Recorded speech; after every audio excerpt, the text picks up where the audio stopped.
Ready start. आदरणीय अध्यक्ष महोदय, जब एकाधिकार खरीदी या राष्ट्रीयकरण की बात सामने आती है तो हमारी विरोधी भाइयों को यह शंका पैदा होने लगती है कि मंत्री जी पूंजीवादियों के प्रभाव में आने लग गए हैं और वे कहते हैं कि राष्ट्रीयकरण इसीलिए किया जा रहा है कि आप पूंजीवादियों की सेवा करना चाहते हैं और उनसे मिले हुए हैं, जबकि असलियत तो यह है कि 50 बसों का राष्ट्रीयकरण किया जाता है तो निश्चित रूप से वह 50 आदमी जो बसों के मालिक हैं हमारे खिलाफ खड़े हो जाते हैं और वे विरोधियों की शरण ले लेते हैं, तो फिर उनसे मिलने का प्रश्न उपस्थित नहीं होता कि हम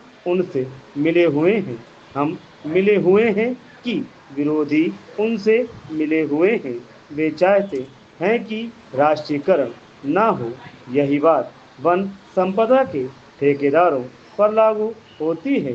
वनों के कतिपय ठेकेदार हमारी वन संपदा का अनुचित दोहन न कर सके, उन्हें होने वाला लाभ सभी लोगों का लाभ बने।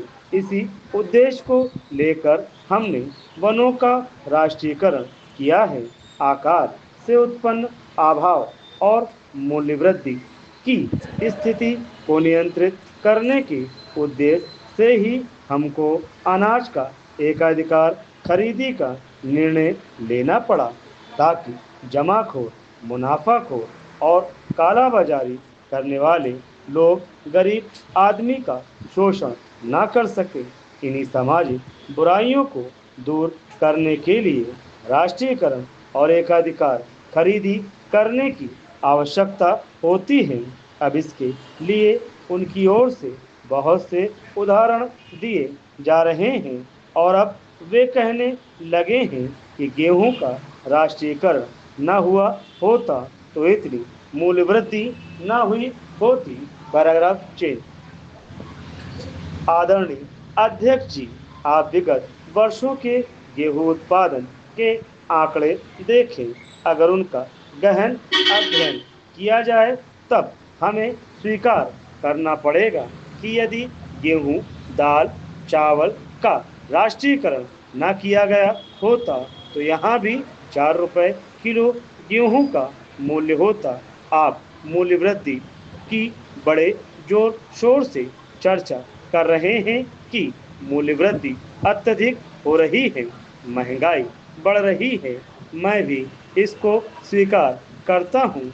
आज मूल्य वृद्धि इतनी ज़्यादा हो रही है जिसे जनता सहन नहीं कर पा रही है, लेकिन मूल्यों में जो बढ़ोतरी हो रही है उस संबंध में उनका मानना ऐसा है कि यह केवल मध्य प्रदेश में ही हो रहा है।